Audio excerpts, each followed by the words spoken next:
Isn't it rich that The View is saying she got the job based on looks when DEI is all about based on looks? For weeks, the women of The View treated Karoline Leavitt's mind-blowing $800 million lawsuit like it was just background noise.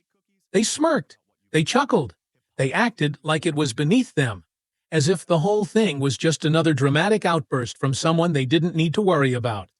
Every time the case came up, they brushed it off with sarcastic digs and smug smiles, practically waving it away like an annoying fly. They weren't just dismissive, they were openly mocking it. On camera, it was all eye rolls and laughter. Behind the scenes, sources say the same vibe continued, arrogant, untouched, and convinced they were untouchable. But now, oh, how things have flipped. Fast. Those same hosts who couldn't stop making jokes are suddenly quiet. Suspiciously quiet. Rumors are swirling that they've been making private appeals, some even begging Karoline to settle quietly before the entire thing blows up even bigger. You know, when you're a certain age, you use words that you know from when you were a kid or you remember saying, and that's what I did today, and I shouldn't have. I should have thought about it a little longer before I said it, but I didn't. So what happened? How did this go from late-night comedy fuel to a full-on, network-shaking legal bombshell? Let's rewind. In the beginning, the tone on set was sky-high with confidence. Maybe even too much. The women weren't just unbothered. They were downright gleeful about the whole thing. Joy Behar, always quick with a quip, actually laughed on air and made light of it like it was nothing more than a conservative meltdown. She practically sneered at the idea that it could ever pose a real threat. Whoopi Goldberg wasn't far behind. She shrugged it all off, rolling her eyes like she'd seen it all before. Like this young lady this is her first job, I would like her to do a little homework. Because she said something yesterday that really pissed me off. And that was, she said, there will be no wokeness here. Oh, yeah. Let me explain something to you. Because without that wokeness, you might not have that job. Yeah. Because women were not invited to that table. Women were not invited to many tables in this nation. The reason we fought and busted our behinds to make sure that you didn't have to worry about this. And now to hear you talk about it and to hear anybody talk about the wokeness was put in place for a reason. We've dealt with worse, she said with a dismissive wave of her hand and that famous smirk. This'll be forgotten in a week. Well, spoiler alert, it wasn't. Not even close. Sunny Hostin, who usually plays the role of the calm, calculated legal voice, also seemed completely unfazed. She looked straight into the camera and declared the lawsuit had no real merit. There's no leg to stand on, she insisted with total confidence. According to her, the case would get tossed out before it even made it to a courtroom. She wasn't worried at all, at least not back then. And for a short time, it really looked like they were right. Big media outlets like CNN and MSNBC stepped in to defend the show. Legal analysts went on air to laugh it off, calling the lawsuit hollow, baseless, a political stunt with no real muscle behind it. The coverage made it seem like Karoline Leavitt didn't have a chance. It was a PR storm, but they thought they'd weathered worse. But oh, behind the curtain, something else was brewing. Legal insiders started murmuring that this wasn't just smoke. It was fire. Serious fire. Karoline's legal team began to hint at secret evidence, sealed testimonies, confidential documents, and suddenly, this thing that was once treated like a joke, it was starting to feel very real. It's a very nice-looking lady, but it isn't true that that's why she got the job. She got the job because she was the national spokesman for the campaign, and she did a very good job in that role. And the campaign was hugely successful and communicated very effectively. That is why she got the job. Even if Karoline Leavitt weren't a pretty lady, even if she were a male, gremlin, monstrous-looking fellow, she still would have gotten the job based on how effective the campaign communications was.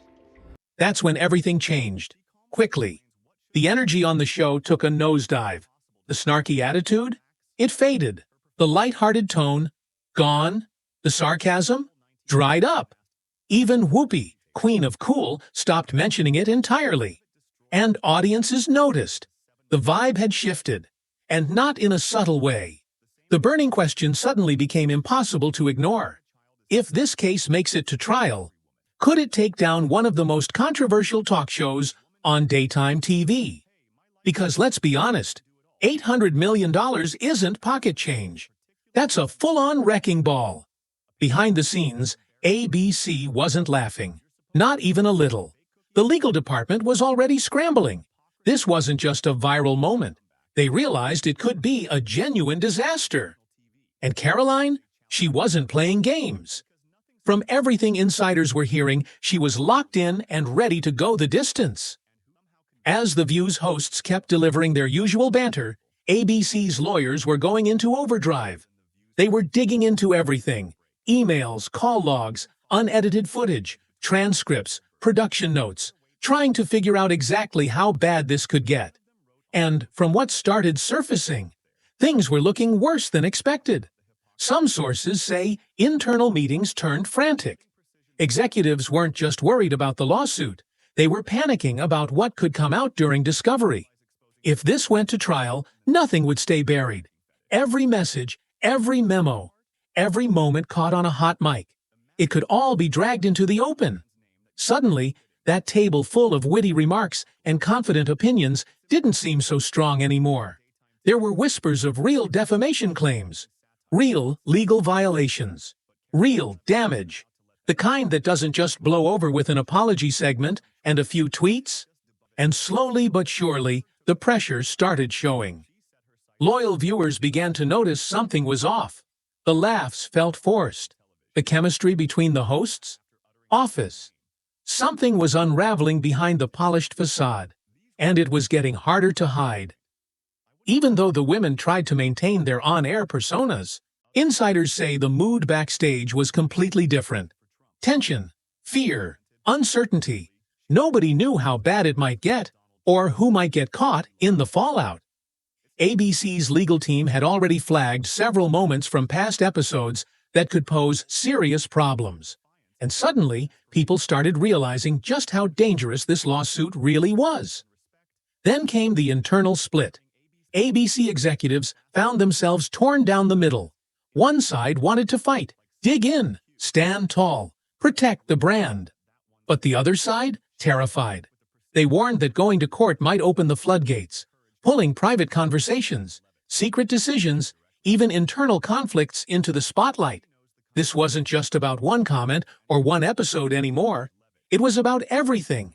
Behind-the-scenes footage, personal emails, Slack messages, all of it could become evidence. That realization hit hard and fast. And the wildest part? The hosts had no idea just how far it had escalated. While they were still making light jokes and tossing shade on set, ABC was knee-deep in crisis control. Emergency meetings, confidential phone calls, lawyers working around the clock to assess just how far the damage could go. Sources say Joy Behar completely lost it when she finally learned the full scope of what was happening. She reportedly stormed into her dressing room, slammed the door, and screamed, "We built this damn show! We made this network millions!" Her voice echoed down the hallway, loud enough for people nearby to hear. She was furious, not just about the lawsuit, but about the fact that ABC was even considering a settlement with someone they'd all laughed at on national TV. To Joy, it felt like betrayal on every level. Whoopi Goldberg didn't take it well, either. I'll relive it. Themselves. Turn on the television, girl. Where are you going? Where are you going? I'm leaving y'all. When she was told ABC was leaning toward cutting a deal with Karoline Leavitt, she allegedly slammed her hand down during a private meeting and shouted, "Are you serious right now? We're actually giving this woman the time of day?" To her, it wasn't about the money, it was personal. She'd weathered more controversies than most public figures could imagine, and now her own network was backing away. Sunny Hostin, known for her legal mind and calm demeanor, was shaken too. For me, and sort of lived lives of dreams deferred and poured everything in me, and just my life, how I transitioned from College, I went to college when I was 16, high school when I was 12, the struggle of that, and my career as a federal prosecutor, and then how I found my way. She reportedly pulled aside a senior producer and said, "This isn't just noise. This could pull all of us into court." Her voice wasn't loud, but it was full of warning, because she knew what few others did. This was no longer a theoretical threat, and she wasn't wrong. If this case went to trial, everything could come out. Every off-the-cuff remark, every controversial topic the hosts thought was just part of the show. It could all be dissected by lawyers and juries. That's when the real fear started kicking in. The camaraderie that once bonded the hosts began to crack. Trust started to dissolve. No one knew who had said what, who had flagged which segment, or who might turn on whom to save themselves. Behind the scenes, The View wasn't just a talk show anymore. It was a pressure cooker. Every word mattered. Every joke was analyzed. Every segment was under review. ABC was trying to stall, to play both sides, to figure out if there was still a way out. But the clock was ticking. Even with their usual charm and rehearsed smiles, the panic was becoming too heavy to mask. The hosts tried to keep the show afloat like nothing had changed, but everything had. Behind the cameras, it was a completely different world. No longer just a morning talk show, it had turned into a legal minefield. The fear was so thick, producers were reportedly walking on eggshells. Conversations became clipped. Segments were re-reviewed in real time. The show's legal team now had final say over topics that had never even raised a red flag before. No one wanted to be the one to say something that could get dragged into court. And then came the most surreal moment of all. Live on air, in front of millions of viewers, The View flipped the script. No longer laughing, no longer mocking, the hosts suddenly shifted their tone like the flip of a switch. It wasn't subtle. It was shocking. You could feel the shift through the screen. Whoopi, known for her bold, sharp opinions, started the segment with a long sigh and an unsteady voice. She looked visibly shaken. "Look," she began softly, "I think we all just need to take a step back here." Her tone was careful. Her body language? Tense. It was a complete reversal from her usual defiant confidence. Gone was the Whoopi, who brushed off the lawsuit with an eye roll. This was someone trying to rewrite history without admitting any fault. It didn't go unnoticed. Viewers were stunned. Then Joy Behar, once full of jokes and mockery, nervously shuffled her cue cards. Her smile faltered. Her voice wavered. "I don't know why this has to go so far. Can't we just sit down and talk this out like adults?" she asked, almost pleading. The silence in the studio said it all. The shift was real, and it was jarring. Just weeks earlier, she had laughed Karoline off the screen. I think she's probably been put in there because, according to Donald Trump, she's a 10. You know that's what it is. Now she was publicly suggesting peace talks. The internet lit up instantly. People couldn't believe what they were watching. Screenshots of Joy's expression went viral within minutes. Side-by-sides of then versus now flooded social media feeds. Sunny Hostin, once so sure the case had no legs, now looked like she was walking on glass. She leaned forward and said carefully, "Karoline, if you're watching, I believe there's a way to resolve this, without dragging it through the courts." Her tone was serious, almost desperate. It wasn't an invitation. It was a silent cry for help. Behind the scenes, producers were holding their breath. That segment wasn't just a tone shift. It was a white flag. It was survival mode, cloaked in polite conversation. But the audience? They saw right through it. The backlash was immediate. TikTok, Twitter, and Instagram exploded. Commentators zoomed in on every awkward pause, every forced smile, every subtle change in tone. One clip showed Whoopi laughing at the lawsuit one week and looking absolutely defeated the next. One meme of Joy's shaky voice read, "From mockery to mercy in 3 weeks flat." Another viral tweet posted, "If you weren't scared, you wouldn't be begging."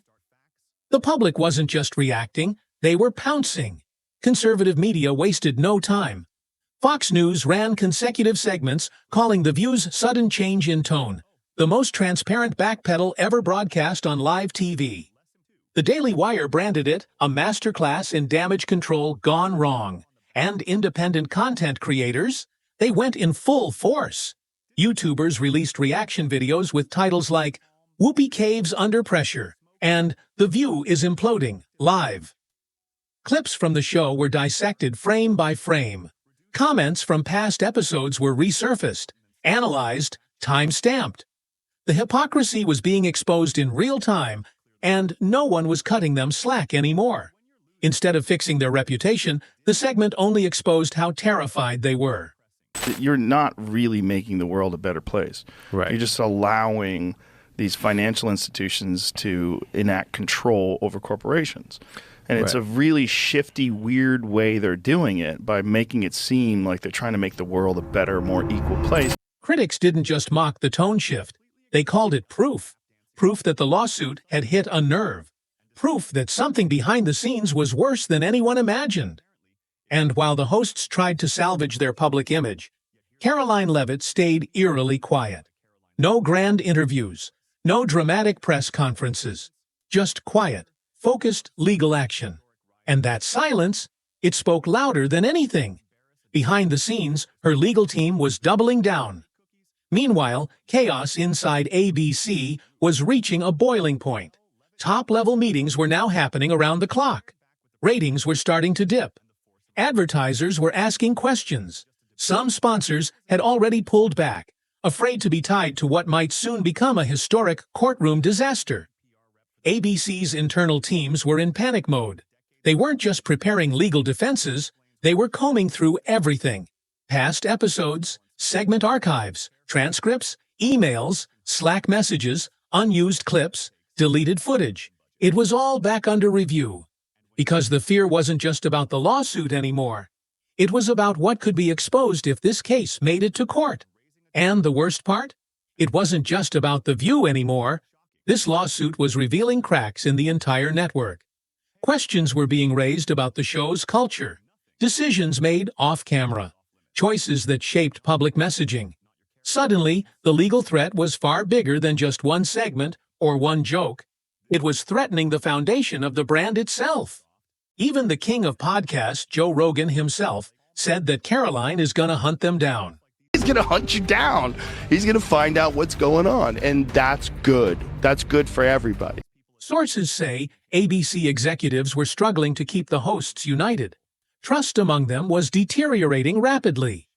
They had always acted like a team on camera, but now each one was starting to wonder if the others might say something that would throw them under the bus. Tension backstage was through the roof. Allegiances started crumbling. Fingers started pointing. No one wanted to take the fall. No one wanted to be the reason The View turned into a courtroom scandal. And viewers? They saw the cracks forming in real time. The once unshakable chemistry between the hosts now felt stiff, choppy, uneasy. The spark that made them a daytime powerhouse was dimming, fast. As the lawsuit gained traction, the network's worst fears began materializing. Every offhand comment, every shady segment, every moment dismissed as harmless banter was now fair game in court. And yet, Karoline refused to back off. Her legal team wasn't looking for a flashy headline. They were looking for accountability. And every time The View tried to soften their stance or play nice, it only made them look more guilty, more desperate, more exposed. Karoline now held all the cards. The balance of power had shifted completely. And still, ABC had no real idea how far she was willing to take it. As the pressure mounted, The View was crumbling from the inside out. Then came the shocking news. ABC News President Kim Godwin saying in a statement, effective immediately, I am suspending Whoopi Goldberg for 2 weeks for her wrong and hurtful comments. The hosts were on edge, the producers were scrambling, and the network was bleeding credibility. Behind every fake smile was panic. Behind every segment was fear. And behind every whispered meeting, a desperate attempt to contain the fallout. Karoline Leavitt still hadn't blinked. No interviews, no retreats, just silence and strength. The more she said nothing, the more powerful she became. ABC had thrown everything at her, dismissals, mockery, the full weight of media influence, and she just stood her ground. Inside the network, things were unraveling. The legal department reportedly uncovered not just liability, but real dirt, emails, footage, internal exchanges that didn't just support Leavitt's case, they complicated it. What started as a defamation suit was spiraling into something far bigger. This wasn't just about one episode anymore. This was about culture, a pattern of behavior, a history of hiding behind the excuse of comedy while delivering commentary that cut deep. And if this went to trial, that curtain would be ripped wide open. Executives knew they couldn't stop what was coming. Some hosts had already lawyered up. Contracts were under review. And one question was now hanging heavy in the air. Who gets sacrificed to save the rest? Then came the leak. A private recording surfaced, an off-air moment. Laughter, a cruel joke at Karoline's expense. A moment never meant to see daylight, but now it was everywhere. The backlash was instant. Sponsors pulled out. Viewers erupted. Damage control failed. The internet lit up in flames. And finally, after weeks of denial, spin, and failed PR strategies, ABC knew it was over. The View had crossed a line it couldn't walk back from. What once seemed like a stronghold of daytime influence was now ground zero for a media implosion. The lawsuit? Still pending. The damage? Done. And Karoline Leavitt? She didn't just sue The View, she exposed it. The end, or maybe, the collapse just began. Thanks for watching. If you want to see more content like this, so hit that like button and don't forget to hit that subscribe button, and please make sure to check out these other videos you might like. See you guys in the next video. Till then, take care and goodbye.